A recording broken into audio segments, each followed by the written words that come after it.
Me acabo de acordar. Bien.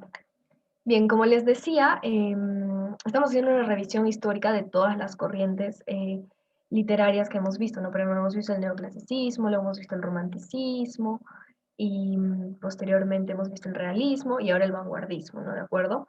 Todas estas corrientes nacen a partir de un hecho histórico, ¿de acuerdo? Eso quiero que lo tengan muy en claro porque es a raíz de ciertos cambios que hay en la sociedad, en la historia, ¿no? Nacen estos movimientos, ¿no? Que se expresan sobre todo en el arte y sobre todo en la literatura. Así que vamos a empezar por este detalle. A ver, bien. Como les dije, vamos a revisar el contexto histórico. Bien. El vanguardismo surgió en Europa en la década de los años 20, ¿de acuerdo? Y es provocado gracias a la crisis que se produjo por la Primera Guerra Mundial, ¿de acuerdo? Se le denomina una crisis espiritual porque evidentemente tras estos hechos que hubo de bastante violencia, donde hubo bastantes pérdidas humanas, ¿no? Donde hubo bastante sufrimiento sobre todo, es que la sociedad se encontraba bastante afectada, ¿no? Evidentemente se encontraba bastante afectada por estos sucesos y es que una forma de hacerle frente a este acontecimiento es que nace el vanguardismo, ¿no? Entonces, hasta ante estos lamentables desastres, es que los artistas empiezan a crear movimientos, ¿no? Y de hecho surgen bastantes corrientes dentro del vanguardismo, bastantes corrientes que cuestionan no solo la literatura, sino también el arte muchas veces, y que a todas estas corrientes se les denomina vanguardismo. Luego vamos a ver una por una estas corrientes que nacen con el vanguardismo, pero quiero que tengan en claro, ¿no? El vanguardismo surge para cuestionar lo que normalmente interpretábamos como arte, como literatura, ¿no? Y para cuestionar también a la sociedad. Y entonces todo este movimiento comprende una revolución total de las formas de expresión artística, ¿de acuerdo? Lo vamos a ver luego con ejemplos más concretos. Pero vamos a ver que es un movimiento que comprende a todas las artes, no solo la literatura, sino también el arte como lo hemos visto, ¿no? En un principio, de hecho, cuando surgió este movimiento, fue bastante criticado, ¿no? Porque evidentemente había ciertas élites intelectuales, ciertos artistas que criticaban el movimiento, ¿no? Y que decían que este movimiento no respeta ningún tipo de regla, no respeta, no tiene un estilo definido, ¿no? Y que por lo tanto no se lo debería considerar arte, porque precisamente no tiene eso, ¿no? Digamos, no tiene un proceso, no tiene unas reglas, no tiene un camino estructurado que seguir a la hora de crear arte, ¿no? Es todo lo contrario. El vanguardismo es mucho de reivindicar la libertad a la hora de crear. Y vamos a verlo con las corrientes. Bien. Bien. Vamos a primero nombrar las principales características. Y es que rompe con los modelos literarios tradicionales. Vamos a ver que tanto en la poesía como en la novela se empiezan a desligar de la forma común de crear arte. Por ejemplo, en la poesía, ¿no? Teníamos nuestros poemas compuestos en rimas, en versos, en estrofas, y estos poemas tenían una estructura específica que había que seguir para denominarse poesía, pero sin embargo el vanguardismo rompe con esto, ¿no? Y dice, bueno, no hay necesidad de crear poesía a través de la métrica, no hay necesidad de crear poesía a través de versos y de estrofas, ¿no? Digamos, yo puedo poner una palabra aquí suelta y otra palabra suelta al final de la hoja, y eso para mí es poesía, ¿no? Vamos a verlo de hecho con el dadaísmo, y por ello es que significa una revolución, ¿no? Porque eran cosas que no se habían hecho, no se habían hecho antes. Em, También propone crear un arte nuevo. Es decir, por más de que rompa con los modelos literarios y digamos no siga las mismas líneas que se tenían establecidas para poder crear una pieza literaria, quieren aún así que las piezas que ellos están creando, que se las considere arte. No porque no sigan el mismo modelo tradicional quiere decir que esto ya no es arte, ¿no? De hecho, ellos quieren incorporar esto, y de hecho lo logran. Se logra y hasta el día de hoy tenemos bastante influencia del vanguardismo, ¿no? ¿Ven? Como les decía, ¿no? Proclama la libertad absoluta de la creación. Reivindica bastante que el artista tenga la libertad de crear, de escribir, de pintar, de lo que sea que quiera hacer con total libertad, sin tener que seguir pues un modelo, sin tener que seguir una estructura específica. Bien, dice, explora el mundo del inconsciente y de los sueños, gracias a los aportes de Freud. Es muy cierto, a través del vanguardismo, pues surge Freud porque em, este autor empieza pues a hacer, vamos a ver, a desarrollar nuevas teorías en la psicología, lo que viene a ser el psicoanálisis, ¿no? Y Freud propone pues una serie de cosas nuevas para ese entonces, ¿no? Que no se trataba en la psicología. De hecho, es bastante interesante y también es bastante polémico este autor porque se le tienen bastantes críticas, pero sin embargo, lo que es incuestionable es que marca un antes y después en la psicología.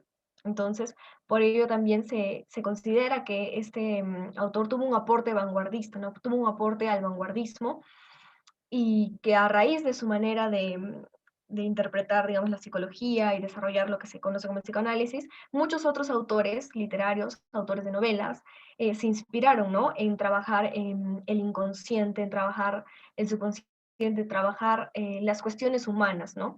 Cuestiones bastante profundas de los humanos que muchas veces no se veían plasmadas, ¿no? Si bien es cierto, el realismo, por ejemplo, trataba de plasmar la realidad tal y como era, trataba de plasmar a los humanos con todos sus errores, defectos y virtudes, es decir, retrataba eso, ¿no? El vanguardismo va mucho más allá, ¿no? Y ya no se interesa tanto, digamos, por lo que es, sino por también lo que debería ser, ¿no? Lo que se puede analizar, lo que se puede interpretar del subconsciente humano, lo que se puede interpretar de los humanos, de las acciones, ¿no? No solo basta con decir, bueno, sí, los humanos puede que tengan errores, puede que sean egoístas, puede que no sé, que tengan un montón de defectos, sino aquí se empieza a preguntar, bueno, ¿por qué son así? ¿Por qué la humanidad ha sido empujada a una guerra mundial, ¿no? La Primera Guerra Mundial, ¿no? Precisamente por estos acontecimientos que se empiezan a cuestionar eso, ¿no? No es solo que sean los humanos, sino que aquí hay algo más, ¿no? Aquí probablemente haya una estructura social, probablemente haya algo que empuja a la humanidad a que cometa este tipo de actos, ¿no? Entonces empiezan a cuestionar eso, ¿no? Empieza a cuestionar por qué hay una deshumanización, que de hecho es lo que trata de retratar Kafka, que es un autor que vamos a revisar el día de hoy. Bien, bien, como les dije, a nivel de la poesía rompe con las reglas de la métrica, la rima y el ritmo, y se impone el versolibrismo. El versolibrismo es el verso libre, como les dije, es decir, yo puedo hacer un verso de, no sé, 3 palabras, en la siguiente reglón, no sé, hago solo 2 palabras, y luego no escribo nada, y al final de la página pues pongo una palabra, ¿no? Eso es el verso libre. No tengo que tener, no tengo que estructurar un verso completo con sílabas métricas, y después de ese verso tengo que estructurar otro verso igual, que tenga las mismas sílabas, y con eso conformar una estrofa. No, no, no, no. Con el versolibrismo eso no existe. El versolibrismo es una manera totalmente, digamos, auténtica de escribir, vamos a decirlo así, porque normalmente cuando se escribía poesía, pues se planeaba bastante lo que se trataba de plasmar, ¿no? En cambio, en el verso libre, no. Ustedes, de hecho, pueden practicar el verso libre. Pueden hacer el siguiente ejercicio. Agarran una hoja de papel en blanco y dicen, voy a escribir un poema, ¿ok? De que ver mi poema, no lo piensen mucho, nada, y simplemente escriban lo que se les venga a la mente. Escriben una frase por aquí, otra frase por allá, quizá hacen un par de palabritas nomás, o quizás hacen varios versos, y eso es el verso libre. Y ustedes están haciendo poesía, que no les digan lo contrario. Eso es lo que propone el vanguardismo, ¿de acuerdo? Propone que cualquiera puede escribir, ¿no? Entonces rompe con esta élite de intelectuales que decían que poesía solo es esto, que novela solo es esto, ¿no? Entonces rompe con esto y a raíz de esta ruptura que hace con nuestros modelos literarios tradicionales, es que es fuertemente criticado este movimiento, ¿no? Y en un inicio no se lo consideraba como arte, ¿no? Ni en la poesía, ni en la literatura, ni en el arte, o sea, ni en las pinturas se consideraba que estaban haciendo arte, ¿no? Se pensaba que simplemente eso era como una burla, podría decirse, ¿no? Una burla, una sátira a lo que se conocía como arte, ¿no? Pero el vanguardismo en realidad trata de hacer eso, hacer accesible el arte para todos, ¿no? Porque no todas las personas van a poder estructurar versos y estrofas y hacer un poema perfectamente métrico, ¿no? Que tenga pues tantas sílabas en cada verso y tal, ¿no? Sino que propone que cualquiera puede crear arte. Entonces eso es lo más rescatable del vanguardismo, porque a partir de esta nueva noción que se tenía de la manera de crear arte, es que nacen muchísimos autores, es que nacen corrientes, y es que de hecho la literatura y el arte, las pinturas, de hecho todas las formas de hacer arte pues se vuelven más accesibles, ¿no? Se vuelven parte de la cultura de todas las personas y no solo de unas élites, ¿no? No solo de unos pocos, a eso me refiero. Y bien, a nivel de narrativa introduce nuevas técnicas y la más importante fue el monólogo interior. Esto es muy cierto. En el desarrollo de las novelas uno normalmente intentaba pues plasmar los hechos, plasmar el escenario, los personajes, describir ciertas acciones, ciertos paisajes, ¿no? O sea, se concentraba mucho en eso, ¿no? Pero poco hacían que los personajes se detengan a pensar sobre su vida, a pensar sobre ellos mismos, sobre lo que acaba de pasar, lo que acaban de hacer, sobre otras personas, ¿no? No era algo que era muy, muy común en las novelas, ¿no? Pero a través del vanguardismo es que se introduce el monólogo interior, y de hecho es algo que, como bien les dije, es una influencia que tenemos hasta el día de hoy, porque en las obras actuales que tenemos, el monólogo interior es algo ya bastante común, ¿no? Es muy común que ustedes estén leyendo un libro y de pronto el personaje haga una pausa en su vida, haga una pausa en lo que sea que está haciendo y se ponga a reflexionar sobre ciertas cosas, ¿no? Sobre su vida, sobre su familia, sobre su trabajo, etcétera, ¿no? Sobre un montón de cosas que se puede reflexionar, sobre un montón de cosas que puede ser un monólogo, ¿no? Entonces, es una característica también que resalta bastante en la narrativa, ¿no? Bien, ¿hasta aquí tienen alguna pregunta sobre las características? De repente hay algo que no hayan entendido. Escucha, ya moví todo. Ok, ya estamos de nuevo en las características. Se me escucha, ¿no? Porque puede que esté aquí hablando sola.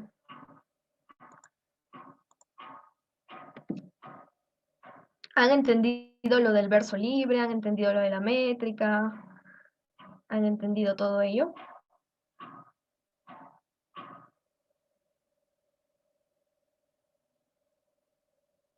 ¿Sí?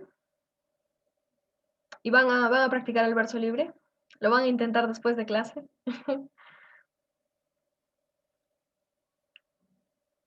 ¿Sí o no? Sí, muy bien. Ok, bien, entonces vamos a seguir con las corrientes. Lo haré en la noche, me da curiosidad. Sí, sí, de hecho, como les dije, no tienen que pretender crear algo en el instante, no tienen que, digamos, tener todo definido, simplemente se trata de eso, de ir a por libre, de dejar fluir lo que ustedes quieran escribir, lo que ustedes quieran plasmar. No tienen que preocuparse porque sea perfecto, ¿no? Eso es lo que propone mucho el vanguardismo, no tienen que preocuparse por eso. Bien, bien. De hecho, es una de mis corrientes literarias favoritas, cuando tenemos una ola de pensamientos. Exacto. Siéntanse libres. Bien, bien, bien. Bueno, sigamos un poco. Vamos a ver ahora las corrientes del vanguardismo. Aquí tenemos dos corrientes bastante importantes que son el cubismo y el futurismo. Bien, ambas corrientes son bastante similares y sobre todo tuvieron como que su mayor auge en el arte, en la creación del arte, en las pinturas, ¿no? Por ejemplo, la pintura que tenemos acá pertenece al cubismo, ¿no? Sin embargo, el cubismo también se manifiesta en la poesía como un juego de imágenes y palabras, ¿de acuerdo? La visualidad del poema impreso adquiere una importancia fundamental, ¿de acuerdo? Ustedes, digamos, no tienen que comprender la poesía solo como un conjunto de versos o un conjunto de palabras que tratan de enviar tu mensaje. La poesía, y que de hecho esto surge con el vanguardismo, también es visual.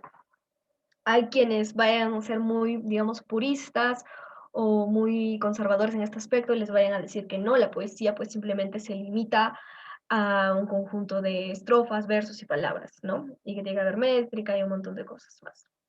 Pero no, la poesía también es visual. La poesía, de hecho, no solo comunica a través de las palabras, sino a través de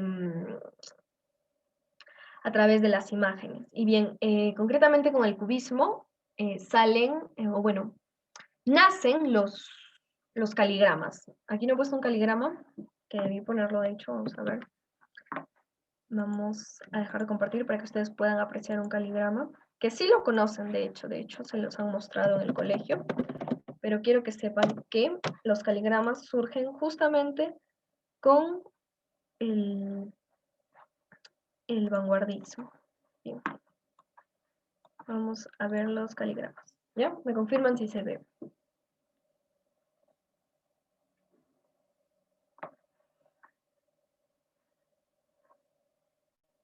Mira, ¿están viendo las imágenes?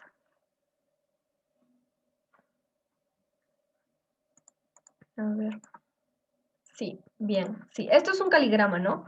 Vemos que es una imagen y que dentro tiene, pues, palabras, ¿no? Y dice, mi compañero de paseos, mi despertador a lametazos, ¿no? Y aquí hay un perro, ¿no? Y como ven, es un poema, es una poesía, ¿no? Y está compuesto por una silueta, en este caso, ¿no? Por una imagen y palabras dentro de ella, ¿no? Esto surgió con el vanguardismo, ¿no? Como se moje otra vez, se va a convertir en pez, ¿no? El dibujo de un pez. Y así estructuraban poemas, ¿no? Por ejemplo, hacían, no sé, un poema de amor con la forma de un corazón, ¿no? Mira, esto es de una mariposa, ¿no? Tal vez primero fuiste una oruga de madera. Te dormiste en tu capullo sin saber que al despertar tendrías dos hermosas alas que aunque grandes y pesadas volando te llevarían, ¿no? Y está dentro de una mariposa, ¿no? Entonces, la poesía también comunica visualmente, como pueden ver, ¿no? A ver. Esto está... No sé si está en español o... No veo bien, creo que lo he visto por acá. Remas, no sé. Reconócete de aquí. Reconócete. Adorable persona eres, ¿no? Y una persona lo dibuja. Es así. Estos son los caligramas que surgen con el cubismo, ¿no? Que surgen en la poesía con el cubismo. Pero de hecho voy a aprovechar para mostrarles, ya que les estoy explicando esto, vamos a ver más obras del cubismo, porque he tomado como que una de las más conocidas, esta es la que les he puesto, pero tenemos más, y no, como ven, el cubismo en el arte retrata imágenes de la realidad, ¿no? Como aquí en este caso tenemos un paisaje, aquí tenemos una rosa, pero con figuras geométricas, están viendo, ¿no?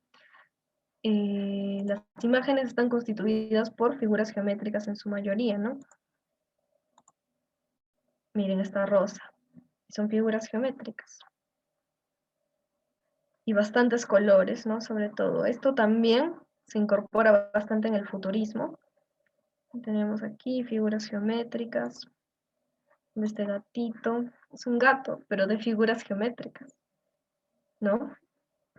Esto es lo que hace el cubismo en el arte, ¿no? E inicialmente esto no se veía como arte, ¿no? No se lo consideraba arte, ¿no? Tantos colores y las figuras estas y que parecía que no retrataban la realidad, ¿no? Entonces decían como que, no, pues esto no es arte, ¿no? Entonces parecen, no sé, dibujos, en un inicio, ¿no? Se decía eso, ¿no? Dibujos que no son, pues nada artísticos, pues que no tienen ningún valor, pero en realidad, sí, de hecho esta corriente se siguió desarrollando durante muchos años y hay muchas obras clásicas del cubismo. Miren, esta ya es como que más una obra futurista. Aquí dice cubismo, pero ya incluye como que otros elementos. Ven, vamos a ver el futurismo para que lo vean en contraste. El futurismo. Bien, el futurismo ya directamente incorpora a la tecnología. Incorpora bastante, pues, recoge un poco, ¿no? Esta revolución industrial que se estaba viviendo, ¿no? La creación de nuevas tecnologías, ¿no? Y lo trata de retratar, ¿no? El avance, el progreso tecnológico. Hay edificios. Aquí, por ejemplo, que hay una bicicleta. El futurismo, que es muy parecido al cubismo. Por ejemplo, acá, que pareciera un toro mecánico, ¿no? Las imágenes. Acá también. Esto más bien parece una imagen de la guerra. Y así, ¿no? Aquí también otra moto. Como que futurista, ¿no? En ese entonces era Esta era la manera de representar como que o sea, el progreso, no quiero decir el futuro, sino más bien el avance tecnológico que se tenía en la época, ¿no? Por ejemplo, el interior de un avión, ¿no? Eso como que rompía con lo que naturalmente se conocía como arte, ¿no? Era un arte bastante disruptivo, hasta violento a veces, ¿no? Porque eran cosas que no se habían visto antes y que de pronto tú pues pintes una moto, pintes figuras geométricas y digas, oye, esto es arte, pues para ellos era un poco, bueno, para las élites intelectuales, ¿no? Era un poco, vamos a decir, atrevido, ¿no? Era un poco que no veían capaz de que eso se pudiese concebir como arte, porque no tenía, digamos, esa belleza o esas otras características que siempre se han exaltado en el arte, ¿no? La belleza, que el arte tenga pues un propósito, una utilidad, ¿no? Pero en el vanguardismo no necesariamente para crear algo tienes que pensar en que tiene que ser útil, simplemente uno tiene que ser libre de crear, ¿no? Bien, bien, como les dije, el futurismo manifiesta el entusiasmo de los artistas ante el mundo de la máquina. Um, si no me estoy equivocando, que se le denomina, ¿no? A toda esta corriente de pues las máquinas, ¿no? Todo el hierro, todas estas cosas. Ante la naciente tecnología del siglo XX. Es verdad, es verdad. Bien, vamos a seguir con otras corrientes vanguardistas, una creo yo también de las más interesantes, que es el dadaísmo. Em, el dadaísmo es de hecho un movimiento que sí fue bastante criticado porque directamente ya rompía con no solo las reglas a la hora de crear poesía, a la hora de escribir versos, rompía con hasta las reglas ortográficas y gramaticales, ¿no? O sea, proponía una nueva forma de lenguaje, es lo que quiero decir, ¿no? Bien, como dice acá, ¿no? La destrucción del lenguaje y el pensamiento se hace en la boca, ¿no? Y eso fue uno de los aspectos más resaltantes del dadaísmo, ¿no? Que rompía con el lenguaje ya directamente, ya no solo con la forma de hacer poesía, con la forma de hacer arte, ¿no? Sino con el lenguaje, ¿no? Y que eso ya iba como que, eso ya era un poco más disruptivo inclusive que otras corrientes del vanguardismo, ¿no? Entonces, a la hora de escribir poemas dadaístas, pues tomaban muchas palabras así al azar y muchas veces tomaban sílabas, ni siquiera una palabra completa, ¿no? Y realmente eran poemas bastante cortitos, ¿no? Porque se limitaban a eso, a tomar palabras, a tomar sílabas. Eh, y no necesariamente en su poema había un mensaje o había algo que diese sentido y que tú digas, ah, bueno, si esto es arte, pues porque lo que trata de transmitir es esto, ¿no? En realidad era solo eso, ¿no? Una forma de creación bastante, vamos a decir, desordenada, bastante, voy a decir como que libertina, ¿no? Porque rompía con el lenguaje. Y fue una manera de los artistas de manifestar su ira, ¿no? Contra la academia, contra la hipocresía de estas élites intelectuales de los que les he hablado, ¿no? Que eran muy puristas y muy conservadores y que pensaban que el arte se tenía que hacer de esta manera y no de ninguna otra. Entonces, pues al hacer esta exigencia, había artistas que simplemente querían expresar eso, su descontento, su ira contra estas élites intelectuales que les exigían hacer arte de una determinada manera, ¿no? Entonces, por eso es que rompieron con el lenguaje. Lo que buscaban era hacer una sátira, ¿no? Una burla, a, una burla hacia esta exigencia que ellos consideraban que era absurda, ¿no? Para la hora de crear arte, ¿no? Y por ejemplo, aquí tenemos un panfleto dadaísta, ¿no? Donde pone así una letra, otra letra acá, más grande, desordenada, y que no tienen sentido. O sea, si ustedes se ponen a analizar qué tratan de decir los artistas, creo, sinceramente, que les diría que están perdiendo el tiempo, porque no tratan de enviarles un mensaje, no tratan de que sea útil, no tratan de que de por sí a la hora de componer su arte, aunque sea así de una manera desordenada como la que están viendo, ustedes descifren algo, ¿no? No se trata de eso, se trata de burlarse, se trata de burlarse de la manera de hacer arte y te dice, pues mira, yo voy a hacer pues un poema dadaísta, voy a poner sílabas al azar, voy a poner palabras al azar, voy a cambiar la estructura de las palabras, voy a cambiar esa letra, ¿no? Por ejemplo, aquí está mal escrito January, ¿no? Y está mezclando incluso idiomas acá, porque está mezclando inglés, está mezclando por ahí, veo como que alemán, y, y está mezclando un montón de cosas, ¿no? Y realmente no está tratando de decirte nada, simplemente es jamais raison. También mezcla francés. O sea, no les está tratando de transmitir algo, simplemente se está burlando, ¿no? De la manera de hacer arte y decir, mira, yo hago esto, escribo así, mezclo las cosas y para mí esto es arte y tienes que aceptarlo porque es también una manera de expresarme, ¿no? Una manera de expresar el descontento, de expresar la ira, ¿no? De expresar que de hecho todos pueden ser creadores de arte, ¿no? Entonces lo hacen de esta manera, ¿no? Que de hecho fue bastante criticada, como bien les he dicho, pero que como también les he dicho, ha trascendido hasta nuestros tiempos. ¿Alguna pregunta hasta aquí sobre el dadaísmo? No me preguntó tampoco mucho sobre el cubismo, el futurismo. ¿Se entienden las corrientes o les parecen como que muy destructivas?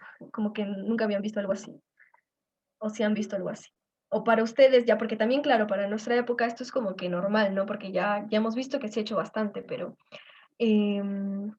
para la naciente para las nacientes naciones del siglo XX, ¿no? Que acababan de atravesar la Primera Guerra Mundial y que posteriormente atravesarían la Segunda Guerra Mundial, pues, pues esto era bastante impactante, ¿no? Era, como les he dicho, disruptivo, rompía con el orden de las cosas, con lo que ellos tenían establecidos en ese tiempo, ¿no? Entonces, no solo la sociedad cambió gracias a la guerra, sino también cambió el arte. Entonces también cambió la forma en la que veían la vida, en la que analizaban a la sociedad.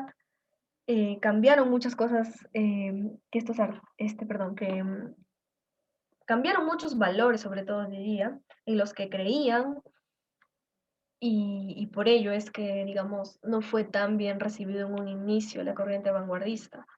Pero a nuestras épocas es creo yo, bastante normal, ¿no? Bastante normal encontrar este tipo de creaciones. ¿Qué opinan ustedes? ¿Alguna pregunta? ¿Alguna duda? A ver. A ver, recién me carga el chat. Para mis ojos guardan armonía métrica. El puntillismo, el dadaísmo se usó en son de burla para los conservadores de la época. Sí, efectivamente. El puntillismo también está dentro. No sabría si concretamente el puntillismo nació con el vanguardismo, pero evidentemente es una nueva forma, ¿no?, de crear arte. Pero me parece que no fue criticado tanto el puntillismo. De hecho, tenemos bastantes obras. A ver, es una muy buena pregunta. Vamos a ver. Ok, vamos a ver obras del puntillismo porque creo que es importante. Vamos a buscar puntillismo.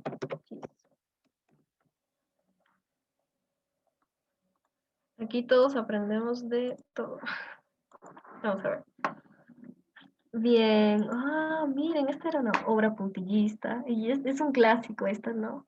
En la que retratan este parque, el perrito, las personas al picnic. No me equivoco, Central Park.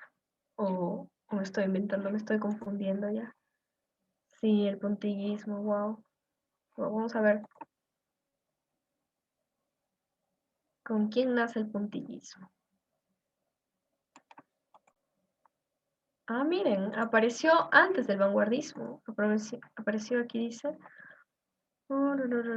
Italia, 1884.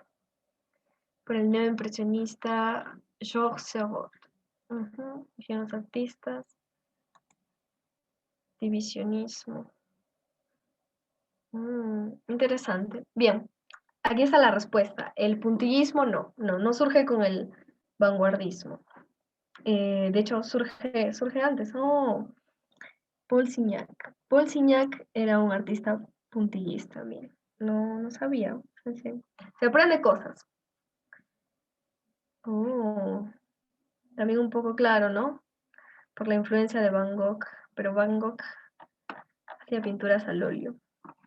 Bueno, como ven, el puntillismo había surgido antes y al parecer sí fue una corriente apreciada dentro de todo y que no fue tanto criticada como lo fue el vanguardismo. Puede que hayan criticado el puntillismo, sí es cierto, pero el vanguardismo sí que rompió un poco con la estética. De hecho, ahora que han puesto un buen ejemplo del puntillismo, hemos visto, o sea, en esas obras que les he mostrado, eh, que siguen siendo obras que exaltan la belleza, ¿no? Que exaltan o que buscan retratar un momento específico, ¿no?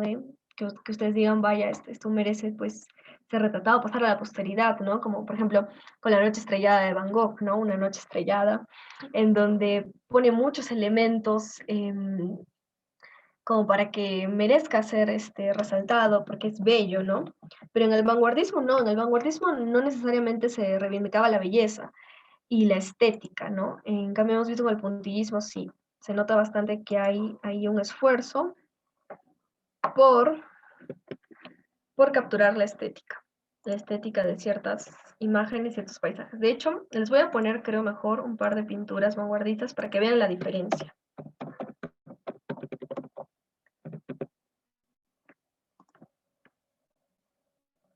Para que vean un poco, a ver, no me acuerdo cómo se llamaba este artista, pero que era súper...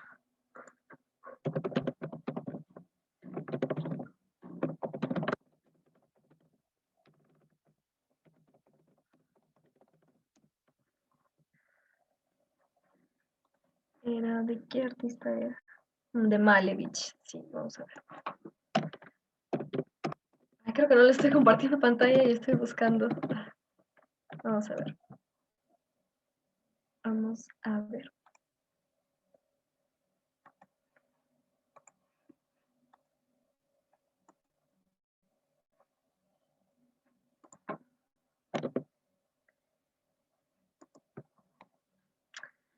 No carga, ahora no sé qué pasa.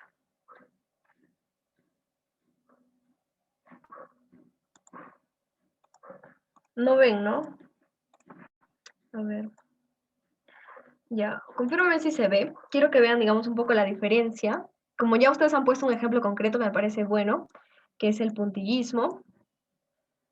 A ver, ¿dónde están sus preguntas? Con el realismo, ya a ver, el puntillismo sí hemos visto que nació en 1884, pues pertenecería al realismo, ¿no? Pero el puntillismo como tal no es una corriente, ¿no? Es vamos a decir, es una técnica artística, ¿no? Entonces, nace, esta técnica artística nace pues para crear arte como siempre se había hecho, ¿no? Digamos, si quiero retratar un paisaje, normalmente pintaban un paisaje con pinturas al óleo, pero esta vez lo hacían con puntos. Entonces, una técnica, pero la corriente en sí, que buscaba pues resaltar la estética, pertenecía bastante al romanticismo, sobre todo, y al realismo también, ¿no? Tenemos arte realista, entonces como tiene una influencia de ambos, y el puntillismo es una técnica, no es una corriente, es una técnica en el arte. A ver, dice profesora, si ya respondí eso, usted estudia literatura, no, estudio ciencia política. Bien, sí se ve, ¿no? El puntillismo es considerado como la corriente continuadora al impresionismo. Bueno, como les dije, no es una corriente, es más una técnica, ¿de acuerdo? Bien. Quiero que vean ahora con este artista, que es bastante conocido, que se llama Casimir Malevich, que es un artista vanguardista. Es ruso, de hecho. Justo nació pues con la construcción de la Unión Soviética, ¿no? Entonces, ahí, a partir de ahí es donde empezó a desarrollar su arte vanguardista, ¿no? Entonces, ustedes han puesto de ejemplo el puntillismo, ¿no? Donde hemos visto un paisaje, ¿no? Y todo bonito, ¿no? Pero el arte vanguardista no rescata la estética, no hace eso que ustedes han visto con el puntillismo y creo que lo van a ver ahora en contraste, ¿no? Lo que era un poco este arte romántico, este arte realista y ahora este arte vanguardista. Y esta es una de sus obras más conocidas. Ustedes están viendo aquí una hoja en blanco y a continuación un cuadrado negro. Y está aquí como que un poco descascarado por dentro y tal. Les quiero hacer una pregunta ahí. ¿Ustedes qué ven? ¿Qué ven en esta imagen? Y si es que lo consideran arte.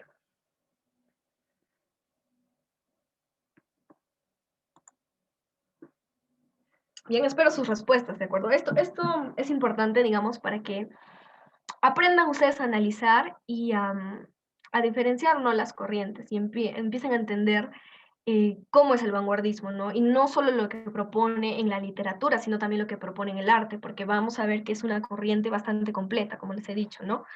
Entonces, es importante que ustedes sepan, ¿no?, estudiar este tipo de arte. Bien, a ver, ya tenemos respuestas, creo. Un animal, excelente, ¿no? O sea, ustedes ven ahí un animal, ven un elefante, ven, bueno, yo personalmente la primera vez que lo vi, dije que parecía pues un elefante, ¿no? Pero en realidad, si tú le decías al artista Malevich, le decías, oye, tú has hecho un elefante ahí, pues él te hubiese dicho que él no ha hecho nada ahí y que no hay nada que tú tienes que ver e identificar en eso. Él simplemente ha puesto un cuadrado negro dentro de una hoja de papel en blanco y ha dicho, venga, esto es arte. Esto es arte. Soy vanguardista y yo digo que esto es arte. Entonces, como bien les dije, es totalmente disruptivo, ¿no? Porque tú dices, ¿esto por dónde es arte? Es que como este cuadrado negro que está un poco así descascarado dentro de un fondo blanco es arte, ¿no? O sea, es bastante. Minimalismo, por aquí preguntan. Sí, de hecho, este artista pertenece al minimalismo. El minimalismo surge más o menos a mediados de 1900, por ahí, los 50, los 60, si no me equivoco. Sobre todo es una corriente que se empieza a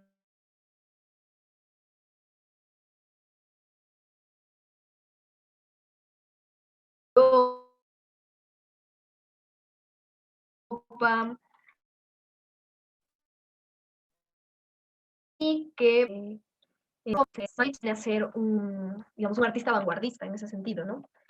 Un animal, estaré loco, pero veo una ciudad, parece que pardo, parece un hueco en el cielo, me parece muy artística. Yo veo como una espada, pero no sé pero no le veo artista, lo siento. Muy bien, es una postura totalmente válida. Yo vi tumbas, Dada. Esfinge egipcia, profesora y el Dada. Vamos a buscar ahorita el Dada, ¿ok? Vamos a terminar con Malevich primero, para que vean, ¿no? Esto es arte vanguardista, ¿no? Estamos muy acostumbrados a ver pues arte romántico que resalta la estética, que resalta la belleza, ¿no? Entonces, cuando nos presentan obras minimalistas, obras vanguardistas como esta, pues es totalmente disruptivos para nosotros, ¿no? Es totalmente como que rompe con el orden de cómo concibimos el arte, ¿no? Por ejemplo, aquí también tiene esta otra obra que es bastante conocida, ¿no? Lo mismo, un fondo blanco, un cuadrado negro y un cuadrado rojo, ¿no? Y Malevich dice, bueno, esto es arte. Blanco sobre blanco se llama esta pintura, ¿no?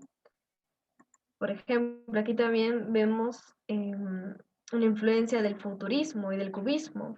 Vemos aquí figuras geométricas, como les dije, son corrientes bastante parecidas porque utilizaban la misma paleta de colores, así colores bien vivos, bien fuertes, y figuras geométricas,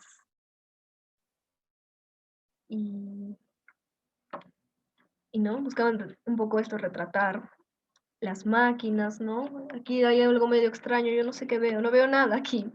Arte vanguardista. Estas también, ¿no? Por ejemplo. Bien, a ver qué más me dicen. Me dijeron que querían ver, creo, arte dadaísta. No conozco, a ver, aquí sí creo dadaísta. Vamos a poner dadaísmo, arte. No sé si lo encontremos así.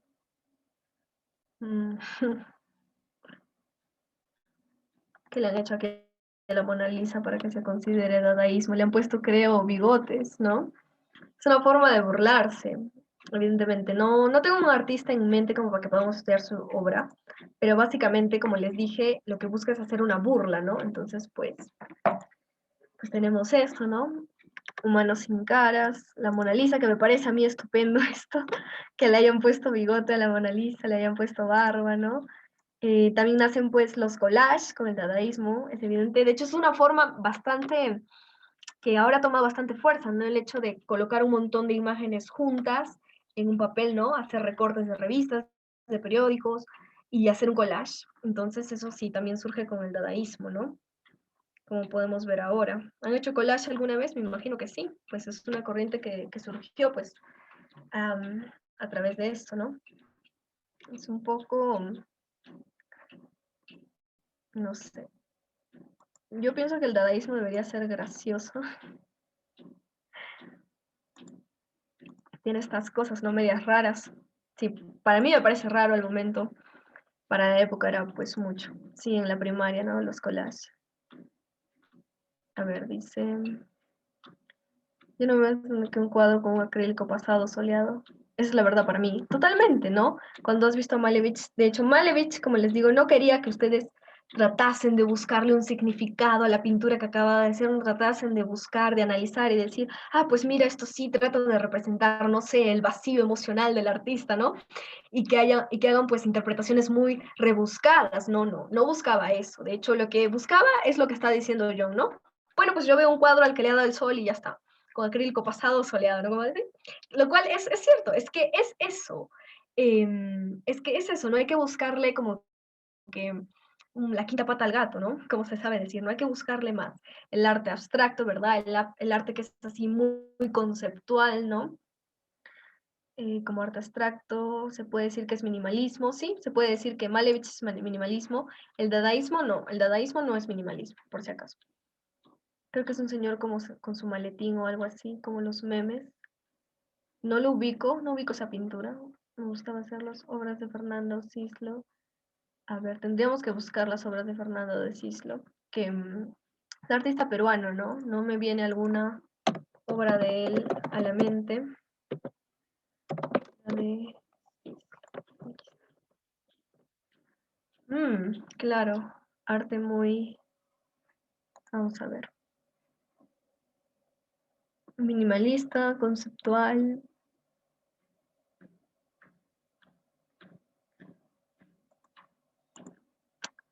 arte muy conceptual. El arte vanguardista, es muy verdad. Vamos a ver, otro artista que me parece súper interesante, pero no me acuerdo su nombre, que de hecho se me viene a la mente, era Marina, si no me equivoco, Ibrahimovic. Sí, Ibrahimovic. Marina Abramovich, ok. Mm, que ella, que ella pasó ya al arte de la performance, ¿de acuerdo? Que no, esto es vanguardista, porque digamos, el arte no se lo concebía como que pudiese ser algo en vivo, pudiese ser una performance, un momento, algo que uno quisiera actuar en ese momento, ¿no? Pero en cambio, Marina Abramovic fue más allá e hizo esto, ¿no? Esta, por ejemplo, esta es una performance, las performances más conocidas de ella, ¿no? En donde ella se coloca junto a otra persona y empiezan a balancear su peso, ¿no? Con una flecha, cosa que si la otra persona se cansa de sostener su peso, pues lo que haría es dispararle la flecha y atravesarle el corazón, ¿no? Entonces, como que era una forma de retratar un poco el amor, ¿no? Que ninguno de ellos podía soltar el arco, porque ambos iban a terminar lastimándose. En este caso, él iba a terminar, digamos, lastimado, porque se iba a caer y todo, pero sobre todo porque le iba a hacer daño, ¿no? A Marina. Otra performance que es una de sus performances más famosas y es muy, muy buena, es esta de acá. Esta performance lo que buscaba era demostrar un poco la naturaleza que hay en los seres humanos de hacer daño, ¿no? Ella se colocó al centro de una pista, de un escenario, vamos a ver si hay más fotos por acá. Bueno, no sé si son alumnos de quinto secundaria, pero bueno, no quiero tampoco hacerles contenido muy, muy fuerte del vanguardismo, porque hay cosas, de hecho, que son bastante fuertes. Y Marina Ibrahimovic buscaba hacer eso, ¿no? En esta performance, lo que ella hace, se coloca desnuda en el centro de una habitación y a su alrededor, pues coloca todo tipo de utensilios, ¿no? Cuchillas de afeitar, rosas, licor, un montón de objetos y bueno, pues a las personas que invita, pues les dice, ¿no? Que pueden hacer con ella lo que quieran. Ella se va a quedar parada y pueden hacer con ella lo que quieran, ¿no? Entonces las personas al principio como que le empiezan a acariciar, ¿no? El cabello, la peinan, no sé, le echan perfume, por ejemplo aquí le colocan un collar, pero ya luego empiezan a hacerle daño, ¿no? Por ejemplo, menciona ella que había dejado rosas y empiezan como que a arañarla con las espinas de la rosa, empiezan como que a quemarla, ¿no? Entonces, como que quería demostrar eso, ¿no? Ella al ser una persona vulnerable, sin hacer nada, sin oponerse, sin resistirse, se pone al centro de una habitación y les deja todo tipo de artefactos. Había hasta cuchillos, había hasta un arma, o sea, hasta en un momento llega una persona y le apunta en la cabeza, si no me equivoco, o sea, hasta ese nivel llega la performance en donde ella deja que los demás hagan con ella lo que quieran, ¿no? Entonces muestra un poco la naturaleza del ser humano, del querer hacer daño, ¿no? Entonces fue bastante, pero bastante impactante para la época, porque era un aspecto, como les digo, que trata el vanguardismo del subconsciente, ¿no? De que una persona, o sea, de que el ser humano, ¿no? Pues creía, ¿no? Que somos, digamos, buenos, entre comillas, ¿no? Pero cuando te ponen una persona totalmente indefensa en una sala llena de artefactos, ¿qué es lo primero que hacían los seres humanos? Pues al principio se moderaban y le hacían cariño y luego ya empezaron a hacerle daño, ¿no?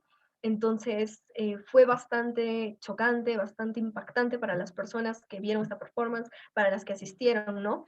Ver cómo Marina Ibrahimovic, esta artista, los había empujado a eso, ¿no? A que demuestren esa naturaleza del ser humano de hacer daño. Y fue una performance, de hecho, bastante impactante. Yo hasta el día de hoy digo, wow, o sea, qué genia Marina Ibrahimovic. Gracias, vanguardismo, gracias, gracias de verdad a todos estos artistas, ¿no? Que han podido tratar estos aspectos del ser humano y no necesariamente, como les dije, haciendo una pintura clásica que retrate estética, que retrate la belleza, ¿no? En este caso, Marina Ibrahimovic se fue más allá y hizo ya directamente una performance. Hizo directamente, pues su arte lo manifestaba así, ¿no? Era como una especie de arte en vivo y eso fue bastante, bastante destacable, que de hecho ha influenciado a bastantes artistas. Bien, bien, bien. A ver, voy a leer sus preguntas para ya continuar con la clase, porque si no, como que puedo seguir hablando y hablando de otros artistas. Dice Bauhaus. Bauhaus. No, no conozco mucho el arte de Bauhaus.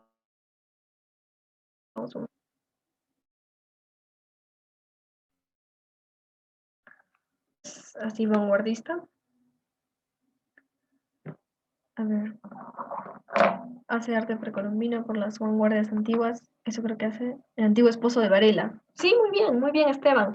Fernando de Cislo era pues el esposo de Blanca Varela, que de hecho era muy amigo de Georgette Vallejo, la viuda de Vallejo. Y que les voy a contar esto como curiosidad, ya que Vallejo también es un artista vanguardista, que lo vamos a ver, evidentemente.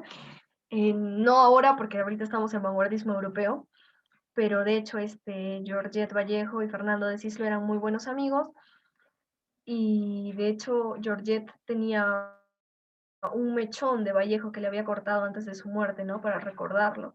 Y al final, y tenía muchos manuscritos también de Vallejo, tenía muchas cosas de Vallejo, y cuando falleció, bastante de estas cosas se le fueron heredadas a Fernando de Cislo. Y bueno, luego, como ya sabemos, hace un par de años Fernando de Cislo falleció. Y bueno, yo a veces me pregunto, a veces, como dato curioso les digo, a veces por las noches me pregunto y digo, pucha, ¿dónde estará ahora el mechón de Vallejo, no? ¿Dónde estarán sus manuscritos? ¿Quién los tendrá? Yo digo que los tiene el hijo de Fernando de Cislo. Y a veces me quita el sueño pensar en eso, ¿no? Que hay, digamos, estas reliquias de nuestro gran poeta peruano, César Vallejo, que fue vanguardista, evidentemente, y tantas reliquias, pues ¿dónde estarán? ¿Dónde estarán esos manuscritos? Bastantes fueron donados también al museo, a la Casa de la Literatura, pero principalmente Georgette se los obsequió a Fernando de Cislo, entonces, no sé. Si alguien sabe algo del mechón de Vallejo, por favor, dígame. Bien, vamos a cerrar. Profesor, ¿usted entrevistó al creador de Science Tech? Sí, sí, sí los entrevisté. Por ello es que conocí este bonito proyecto y por ello es que me sumé a ello. Bien. ¿La cultura hip hop sería una corriente vanguardista? Es una pregunta interesante, pero creo que el hip hop, vamos a ver, nace, pues sí, nace en el siglo XX, pero nace sobre todo por los artistas afrodescendientes, ¿no? Entonces habría mucho que identificar si es que ya era, pues, digamos, una especie, una manifestación, una expresión del arte que ellos tenían propiamente y que se heredaba o que simplemente nació, pues gracias al vanguardismo, nació gracias al arte pop, sobre todo diría yo, ¿no? Porque claro, con el vanguardismo se desarrollan pues una serie de corrientes que luego derivan en otras corrientes y una de las corrientes más destacadas es pues el arte pop que se desarrolla en Estados Unidos con Andy Warhol y que posteriormente pues tiene sus influencias no solo en la pintura, en el arte, sino también en la música, sobre todo, ¿no? Este arte pop que sí, sí. Bien. Em, es sobrino también de Abraham Valderomar. Sí, sí, sí, sí, tienes toda la razón. Es toda una argolla, ¿no? De gente, pues, de estas élites intelectuales. Muy bien, Esteban, sí, tienes toda la razón. Había olvidado ese dato. Pero sí, es sobrino también de Abraham Valderomar, se murió, ajá. Yo leí que, que seguía vivo en un libro de 2015. Falleció en 2017-18, si no me equivoco. Fernández Isla. Santiago Usted de Mayolo, quien es profesora. Creo que es un científico y no escritor en Estados Unidos. La verdad que no lo conozco. El arte pop es medio loco. Sí se lo conserva el mechón de cabello marcado junto a la imagen icónica del poeta con su esposa tomada en París en 1929. ¡Gracias! ¿Dónde está ese mechón? ¿Puedo ir a verlo? Es que de verdad, oye, gracias. Llevo buscando esta respuesta. ¿Dónde has encontrado ese dato? Es que un secreto. Muy bien, muy bien, muy bien, chicos. Me doy cuenta que ustedes tienen bastante cultura. Yo necesito, no, es que necesito ver ese mechón enmarcado. Lo necesito ver de verdad antes de morirme. Vallejo es uno de mis artistas favoritos y que yo tengo que ver ese mechón. Es que tengo que verlo. No te estás inventando, ¿no, Juan? No nos estás tomando el pelo aquí, porque quiero ver. Tienes una foto, en serio, ¿dónde lo has visto? ¿En qué museo está? De verdad, o sea, la noticia que me estás dando me alegra un montón.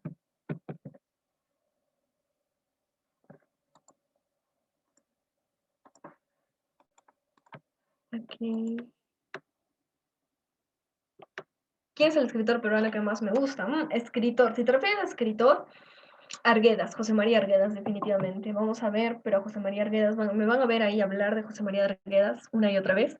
Cuando nos toque que, ya, como que ya he ido programando todas las clases más o menos, y en noviembre recién vamos a estar viendo, finales de octubre, noviembre recién vamos a estar viendo autores peruanos, vamos a estar viendo a Arguedas, a Vallejo, lo cual me pone muy triste, la verdad, porque son autores que me gustan bastante, pero bueno, los vamos a ver. Eh, Arguedas es mi tío, literal. Ok, wow. Wow, Esteban. Wow, Esteban. Vamos a tener que conversar, ¿ah? Porque yo quiero saber dónde está ese mechón, que me lo tienes que decir. Sí, sí, por favor, sube al grupo la foto. Muy bien, gracias, Esteban. Muy bien, chicos, vamos a tener que continuar con la clase, porque si no, siempre nos desviamos con temas que son igual de interesantes, pero mira, no nos va a alcanzar ni para el Kahoot. Bien, el día de mañana yo creo que vamos a jugar al Kahoot junto con literatura medieval. Bien, bien, voy a hacer rapidita ya para que sigamos conversando. Bien, la otra corriente que surge con el vanguardismo es el surrealismo, ¿de acuerdo?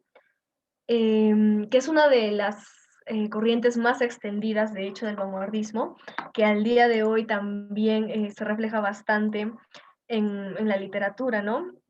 Por ejemplo, no sé si alguna vez han escuchado esta frase de esto es muy surreal, ¿no? Como que escapa de la realidad, pero que de por sí tiene elementos de la realidad, ¿no? O sea, cuando pasa algo muy extraño y que ustedes no saben cómo describirlo y decir, pucha, ¿cómo ha pasado esto? Dicen, esto es muy surreal. Efectivamente, eso es lo que describe el surrealismo, ¿no? En un principio utilizaron, para crear obras literarias, en el surrealismo se utilizó lo que se conoce como la escritura automática, que sí les he hablado, creo yo, de la escritura automática, ¿no? Que es escribir con la mayor rapidez posible durante un determinado tiempo, evitando hacer cualquier conexión lógica y hasta que recién, una vez que terminen este proceso de escritura automática, pues recién se ponen a revisar su texto, lo que hayan escrito, ¿no? ¿Esto por qué? Para no reparar mucho en lo que se está escribiendo, para no pensar mucho lo que se quiere escribir, ¿no? No que sea como que el reflejo más auténtico de su inconsciente, ¿no? Lo que ustedes realmente quieren plasmar, entonces escriben así, sin pensar mucho en lo que están escribiendo, solo escriben y escriben y escriben. Escritura automática se llama eso. Y luego, posteriormente, recién ya viene el momento de analizar lo que se escribe y de corregir lo que se ha escrito, ¿no? Entonces, esta es una de las técnicas vanguardistas más extendidas, ¿no? La escritura automática, que de hecho cuando yo les recomendé, creo, técnicas de escritura, les recomendé también esto. Y bueno, también continuando con el surrealismo, se dice que desarrolló una teoría y una práctica del fenómeno poético, ¿no? Integrando el mundo de los sueños y la mística revolucionaria, lo que prueba en la influencia de las ideas de Freud y de Marx. Bien, ¿qué quiere decir esto, no? ¿Qué quiere decir que hubo una práctica del fenómeno poético y que se integró con el mundo de los sueños y la mística revolucionaria? Bien, como hemos visto, em, a través del vanguardismo se busca que el arte sea accesible, lo que les decía, ¿no? Entonces, que todos puedan escribir poesía, ¿no? A eso se refiere la práctica del fenómeno poético. Era, de hecho, bastante común que todo mundo empezara a escribir poesía. Y no tiene, de hecho, nada de malo. No solo los artistas, no solo las personas que tienen talento de escribir con las palabras, no solo las personas pues, que se quieren dedicar al campo de las letras tienen que escribir, no. El vanguardismo no proponía eso, ¿no? Proponía que todos practiquen la escritura, que se practique, que sea accesible para todos, ¿no? Entonces, por eso hubo un fenómeno poético que se le dice, ¿no? Integrado al mundo de los sueños. ¿Por qué al mundo de los sueños? Porque hubo bastante influencia de Freud con la psicoanálisis. Que uno de los pilares como que fundamentales de la psicoanálisis es esto, analizar los sueños, analizar la subconsciente, ¿no? Entonces, como había esta tendencia de buscarle el significado a los sueños, es que eso también se traslada a la poesía y eso también se traslada a la literatura. Y posteriormente esta mística revolucionaria, ¿no? Porque Marx, que es un autor realista que les dije, en la filosofía propone esto, ¿no? Propone estos conceptos que para la época eran pues bastante revolucionarios, ¿no? La figura del proletariado, ¿no? La dictadura del proletariado que estoy hablando, ¿no? Por ejemplo, estas concepciones, ¿no? De que habían obreros y que eran explotados porque había una estructura social que determinaba esto de dicha manera y pues que se tendría que proponer un nuevo modelo económico que se le conoce como socialismo, comunismo, para poder romper con esta estructura social que oprime a los obreros, ¿no? Que hace una dictadura del proletariado, ¿no? Entonces, estando o no de acuerdo con las ideas de Marx, que es totalmente discutible, evidentemente ustedes pueden estar de acuerdo o no con este autor, pero lo que sí se destaca y lo que es innegable es que pues desarrolla una influencia revolucionaria, ¿no? Entonces, hay una revolución, de hecho, mejor dicho, no solo son las ideas, se concreta una revolución. Y al concretarse una revolución, pues estas ideas de no solo romper con la estructura social, no solo romper con el modelo económico, no solo se queda ahí, ¿no? Estas ideas revolucionarias no solo se quedan en eso, en romper con esta estructura, sino también estas ideas se trasladan al arte, como les dije, ¿no? Entonces tenemos nuestros artistas, tenemos poetas, escritores que rompen eso, ¿no? Rompen con la métrica, rompen con el ritmo, la armonía en la poesía, ¿no? Rompen con el lenguaje. Luego, con el artista que hemos visto, con Malevich, que rompe con la estética, no rompe con la idea de que el arte debe ser bello, ¿no? Rompe con la utilidad del arte, ¿no? Y propone esto, ¿no? Que, que sea un arte revolucionario, que sea algo totalmente nuevo, ¿no? Entonces, es a través de, digamos, esta ruptura que hay con lo tradicional que se desarrolla el surrealismo, ¿no? Y que ya empiezan a aparecer figuras como, bueno, no figuras, sino que empiezan a aparecer escenarios surreales. ¿Qué quiere decir esto? Son escenarios que toman elementos de la realidad, como puede ser un determinado lugar, un determinado personaje, y ciertas características, pero que sin embargo le ponen, sí, lo ponen en extremos, lo ponen en situaciones extrañas, lo ponen en otro tipo de escenario, ¿no? Bueno, no en otro tipo de escenario, le añaden elementos que hacen que este escenario sea surreal, ¿no? Por ejemplo, de hecho, aquí les puse el ejemplo de esta imagen, ¿no? Una manzana flotante, ¿no? ¿Qué es lo real aquí? El hombre sí existe. A ver, el clima, ¿no? Por ahí tenemos que está nublado, hay una tormenta, eso es real, ¿no? La manzana, una manzana existe, ¿no? Pero las manzanas flotan. Las manzanas no flotan, ¿no? Entonces, ese es el elemento surreal que pone. Como les dije, toma elementos de la realidad, pero le añade una característica o algún elemento que hace que de por sí la escena sea surreal, ¿no? Entonces, es una pintura surrealista. ¿Por qué? Porque sí, toma elementos reales, toma un escenario que es perfectamente imaginable, perdón, y evocable a la realidad. Sin embargo, tiene este aspecto pequeño aquí, pero que es destacable, que se nota bastante, de una manzana flotando. ¿Alguna pregunta? Está en el grupo 1 la foto, gracias, gracias. ¿Tienen alguna pregunta del surrealismo? ¿Lo entienden? Lo vamos a ver, de hecho, con Kafka. Vamos. Si tienen alguna pregunta, háganla ahora o callen para siempre. O ya pasamos a ver a Kafka. ¿Están emocionados de ver a Kafka? ¿Quién no estaría emocionado de ver a Kafka? Todo claro como sus pinturas. Muy bien chicos, sí. Les he puesto, he querido complementar un poco la clase esta del vanguardismo, no solo de la literatura, sino también mucho del arte. Les he hablado, les he mostrado muchísimas pinturas de artistas, para que, digamos, puedan comprender todo este movimiento en toda su complejidad, no solo en la literatura, porque fácil hubiesen sido para mí hablar de la literatura y no les exponía las corrientes y ya de frente pasábamos a Kafka, ¿no? Pero quiero que vean todo el universo, quiero que vean, quiero que tengan un escenario más completo para que les sea más fácil identificar estos elementos vanguardistas, no solo en la literatura, sino también en el arte, y que lo complementen, ¿no? Porque, por ejemplo, al saber identificar el elemento surrealista de esta pintura, pues lo van a poder identificar en una obra, ¿no? Como que vamos a ver concretamente con la Metamorfosis de Kafka. Y ya quiero pasar a la Metamorfosis. Vamos a ver. Bien, llegamos a Kafka. Llegamos a Kafka. Muy bien. Bien, ¿qué es lo primero que deben saber de Kafka? Nació en Praga, Checoslovaquia, en 1883. Como ustedes saben, Checoslovaquia, bueno, República Checa, que ahora actualmente, pero en esa época tenía el nombre de Checoslovaquia, fue un país europeo ocupado por la Unión Soviética, ¿no? Que se lo intentó volver comunista, ¿no? Pero Kafka nació antes de que esto pasase, ¿no? Entonces, digamos, es muy interesante de verlo de esta manera, ya que esto ocurre antes de la primera, perdón, este, a la par de la Primera Guerra Mundial. Y ya cuando se da la ocupación de Praga, bueno, de Checoslovaquia, que bueno, evidentemente inicia con la capital, que es Praga, podemos ver, ¿no? Los efectos que tuvo antes y después, ¿no? Cómo era, digamos, la literatura en Praga, en República Checa, antes de la ocupación de la Unión Soviética y luego después, ¿no? Que tiene artistas, de hecho, muy rescatables y que no estoy segura de que vayamos a poderlos saber porque ya son un poco más modernos, ¿no? Porque ya les estoy hablando de tiempos después, incluso de la Segunda Guerra Mundial. Entonces, ahorita estamos todavía en la Primera Guerra Mundial. Checoslovaquia creo que ya no hay. Ya no existe, evidentemente, se llama República Checa ahora. Bien. Entonces, eso les dejo como dato, ¿no? Para que un poco se sitúen en el tiempo-espacio.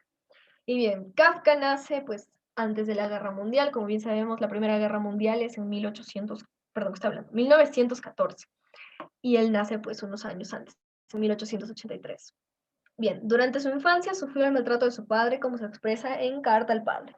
¿Por qué es importante destacar este elemento del maltrato de su padre? Porque lo vamos a ver con la metamorfosis. Entonces, quiero que hagan un poco esa analogía, ¿no? De lo que pasó en la vida de Kafka y lo que retrató en su obra más conocida, que es La Metamorfosis. Y bueno, como otro dato curioso es que estudió Derecho en Leipzig. No sé cómo se pronuncia exactamente, Leipzig. Y otro dato que les quiero dejar de Franz Kafka, que de hecho, cuando estuvo en su lecho de muerte, le pidió a sus amigos que quemase todos sus manuscritos y que quemase todas sus obras. Entonces, evidentemente su amigo le dijo, tú estás delirando, yo no te voy a hacer caso y yo voy a publicar tus obras. Entonces, por ello es que tenemos las obras que publicó en vida y luego sus obras póstumas, ¿no? Que ahí es donde ya está, por ejemplo, la carta al padre, ¿no? El diario que él mantenía, cartas a Milena, el proceso, América, la muralla china y el castillo, que son obras no tan conocidas y no tan estudiadas de Kafka. En sus obras que publicó en vida tenemos Consideración, La Metamorfosis, que es de la que vamos a hablar, El Fogonero, La Sentencia y Un Médico Rural. Bien. ¿Hay preguntas, creo? Leipzig es un equipo de fútbol alemán, su símbolo es los toritos. Interesante, muy bien, gracias por el dato. Yo sinceramente de fútbol no sé. Bien, la metamorfosis. Quiero que vean esta imagen, ¿se les hace parecida? ¿La han visto antes? ¿La han visto aunque sea un meme? ¿Han visto, no sé, esta típica frase de que Gregorio Samsa se despertó y se vio convertido en un monstruoso insecto? Muy bien, tú has leído La Metamorfosis. Más de 10 veces he leído sus obras. Muy bien, chicos. Me sorprende bastante. Digo yo, no, a veces digo, de verdad, ustedes son muy inteligentes. A veces digo, no sé qué hago dándoles clases de literatura, ustedes saben bastante. Bien, vamos a hablar de la historia entonces. La Metamorfosis habla de nuestro protagonista, Gregorio Samsa, que él un día despierta y se encuentra convertido en un monstruoso insecto, que en este caso pues es una cucaracha, ¿no?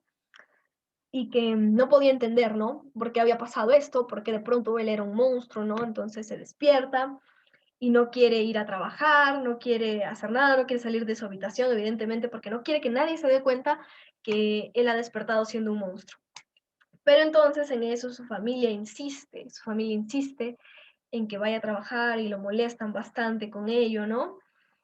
Y hasta que por fin, cuando él sale de su habitación, se dan cuenta que está convertido en una cucaracha monstruosa y que, digamos, no quieren que se deje ver, ¿no? Entonces, pues, Gregorio Samsa tiene que quedarse en el interior de su habitación, escondido del mundo, ¿no? A espaldas del mundo, como el monstruoso insecto que es. La única que tiene piedad de su condición es como su hermana, ¿no?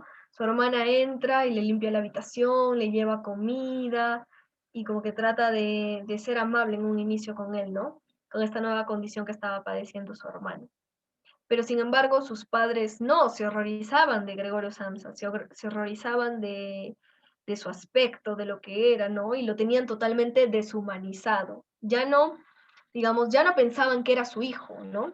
Ya no lo trataban como tal. Ellos veían nada más eso, un monstruoso insecto, ¿no? Y no lo veían su condición humana. Y este aspecto es muy, muy importante, ya que Kafka es lo que trata de resaltar en la historia, ¿no? Cómo tan fácilmente se puede deshumanizar a alguien.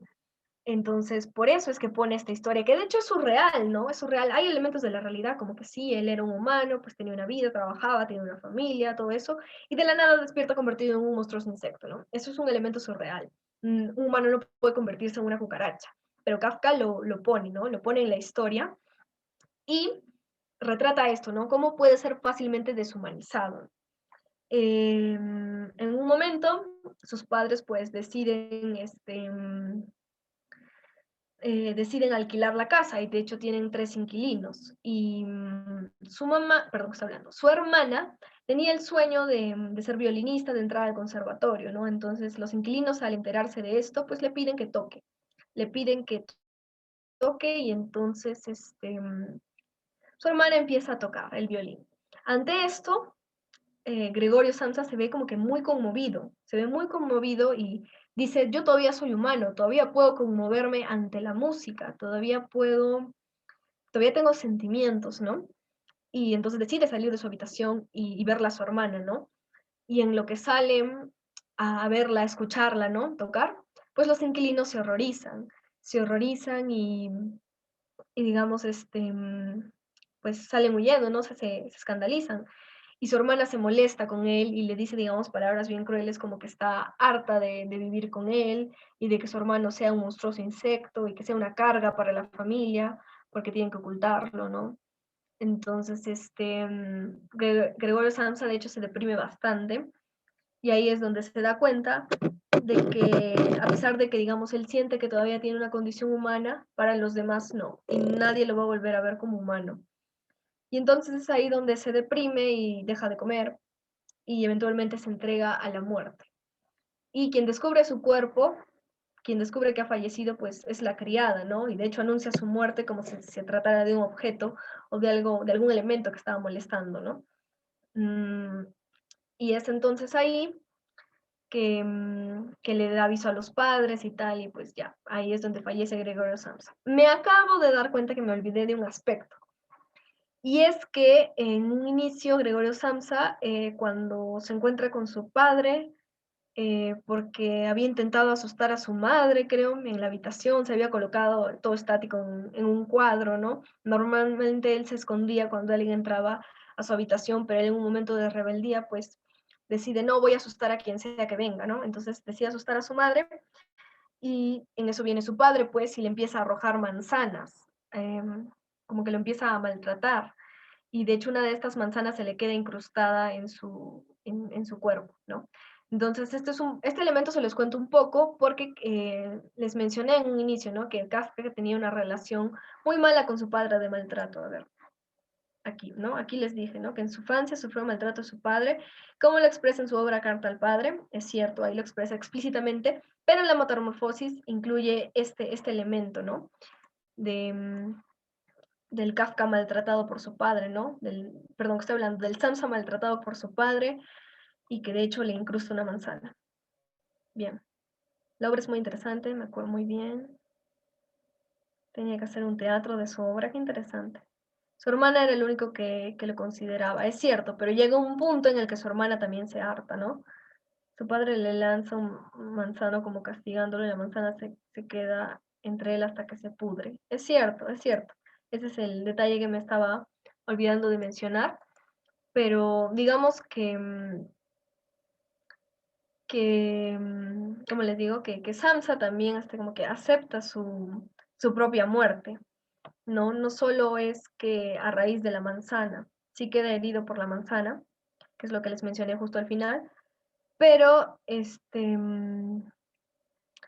él también acepta su muerte, eso es lo que quería rescatar, ¿no? Que él también, al ver, ¿no? Que su hermana se harta de él cuando había sido la única que era considerada con él, pues él también pues se abandona a su muerte, ¿no? Sí, tienes razón. Gracias igual por recordarme el elemento de la manzana, que igual ya lo dije al final. Pucha, se nos acabó la hora. Se nos acabó la hora olímpicamente, chicos. Nos falta todavía Hemingway, pero como vamos a tener una clase el día de mañana, yo creo que mañana continuamos con Hemingway rapidito y entramos a lo de, ay Dios, a lo de literatura medieval. Me acabo de dar cuenta que ya son las 5 en punto, entonces en un momento les voy a pasar la asistencia. Sí, El viejo y el mar, precisamente, vamos a ver El viejo y el mar. Ahora que cargue pues este drive, no entiendo su asistencia, siempre. Vamos a ver. Mañana vamos a ver bien a Hemingway. No lo voy a hacer ahora porque ya lastimosamente acabó el tiempo. Vamos a dejar de grabar también.